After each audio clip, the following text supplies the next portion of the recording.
একসময়ের মিত্র যতই দিন যাচ্ছে বাংলাদেশের প্রেক্ষাপট এবং পরিস্থিতির কারণে সেই মিত্ররা শত্রুতে পরিণত হচ্ছে। আওয়ামী লীগ সরকারের যারা নেতাকর্মী আছেন বা সাবেক পলাতক প্রধানমন্ত্রী শেখ হাসিনা আছেন, তো তিনার জন্য একটা নিশ্ছিদ্র নিরাপত্তা দুর্গ হচ্ছে ভারত।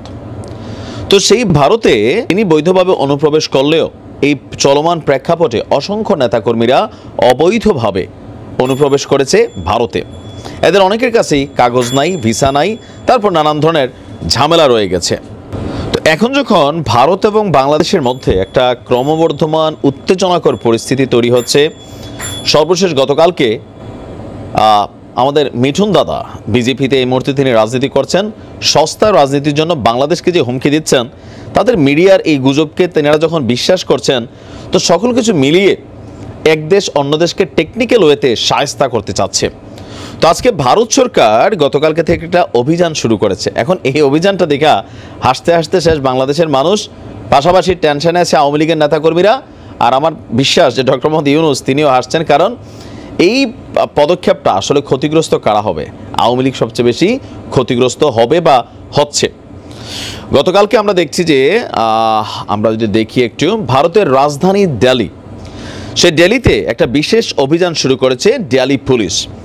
তাদের অভিযানের মোটিভ হচ্ছে অবৈধ বাংলাদেশি অভিবাসীদের শনাক্ত এবং আটক কার্যক্রম।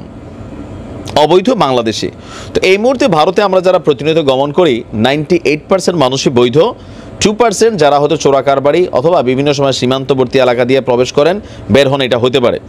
কিন্তু ভারতে কন্টিনিউ টানা অবৈধভাবে বসবাস করছেন এই মুহূর্তে এই সংখ্যাটা আওয়ামী লীগের নেতাকর্মীদের বেশি। পুলিশের দাবি, আউটার দিল্লি অঞ্চলের এক বিশেষ অভিযানে 175 জন সন্দেহভাজন বাংলাদেশিকে সাম্প্রতিক সময়ে চিহ্নিত করা হয়েছে।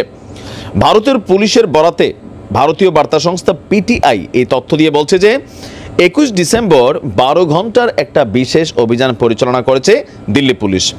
পুলিশের বক্তব্য কি, যে বৈধ কাগজপত্র ছাড়াই বসবাসকারী ব্যক্তিদের চিহ্নিত করার জন্য ঘরে ঘরে তল্লাশি চালানো হয়েছে।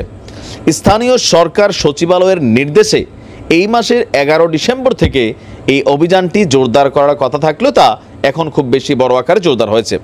পুলিশের ডেপুটি কমিশনার রবি কুমার সিং এর বক্তব্য, চলমান অভিযানে 1000-এরও বেশি বাংলাদেশি ব্যক্তিকে শনাক্ত করা হয়েছে। কালিন্দি কুঞ্জ এবং হজরত নিজামউদ্দিন এলাকা থেকে সন্দেহভাজন 2 ব্যক্তিকে আটক করা হয়েছে। তাদের একজন বাংলাদেশের সিলেটের আব্দুল আহাদ এবং অন্যজন ঢাকার মোহাম্মদ আজিজুল, তবে তাদের রাজনৈতিক পরিচয় এখানে সামনে আসেনি। পুলিশ বলছে যে অবৈধ অভিবাসীদের সংখ্যা হঠাৎ বেড়ে যাওয়ায় আউটার ডিস্ট্রিক্ট পুলিশের আওতাধীন বিভিন্ন এলাকায় ঘরে ঘরে যৌথ তল্লাশি চালানো হচ্ছে। সন্দেহভাজন অভিবাসীদের তথ্য সংগ্রহের জন্য ঘরে ঘরে পুলিশ আপনার যাচ্ছে।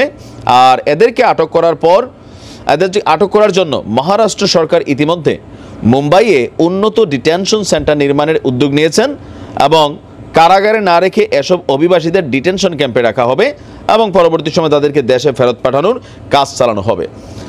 ভারতে গিয়া অবৈধ হইতে পারে বাংলাদেশের মানুষের মধ্যে। আপনি নর্মাল যদি চিন্তা করি, ভারতের ইকোনমি বাংলাদেশের চেয়ে শক্তিশালী, তবে আমজনতার ইকোনমি কি শক্তিশালী নাকি আম্বানির মতন লোকদের, আদানির মতন লোকদের? বাংলাদেশের একজন মানুষ মাথাপিছু মোটামুটি যেভাবে খাইয়া পড়ে বাইচা আছে, ভারতের মানে মানুষ ওই লেভেলে বাইচা নেই। এটা হচ্ছে বাস্তবতা। যাদের কাছে পয়সা আছে ভাই, বিলিয়ন্স, বিশ্বকে তারা লিড করতেছেন, কিন্তু ইন জেনারেল যারা আছেন, তো ভারতে বাংলাদেশের মানুষ পলায় গিয়ে কি করবে?